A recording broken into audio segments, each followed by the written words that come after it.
هو الفريق ده مش بيتعثر في أسوأ أحواله وبيكسب؟ النهارده برشلونة ما لعبتش كورة بس بقت بتعرف تكسب، حتى في أسوأ أحوالها بتعرف تكسب. لامين سيء بتعرف تكسب، لامين كويس بتكسب. فخلاص هي برشلونة بقت بتكسب في أي وضع بتكسب. هجوم برشلونة النهارده كله نايم. أروخو بيظهر من العدم، جون، كسب المباراة. بصوا يا جماعة، هو مفيش كلام هيوصف الراجل ده. يعني الراجل ده مش طبيعي. يعني انا مش عارف هو بيعمل تصدياته دي ازاي. يعني الدقيقه الاولى في المباراه كانت هتبقى 1-0 لرايو فايكانو، وكانت المباراه هتصعب على برشلونه. يظهر الراجل ده ويشيل الكره ازاي معرفش. يعني انا الراجل ده بيتصدى للكور دي ازاي انا معرفش. حاجات مفيش حارس في العالم بيعملها غيره. يعني المفروض ده يبقى حارس اسبانيا الاول في كاس العالم.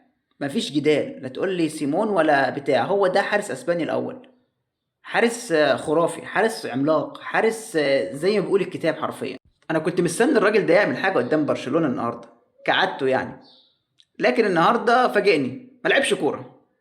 يعني كان اسوأ واحد في رايو فايكانو. نور يا كبير، نور. فرق 7 بونت كده.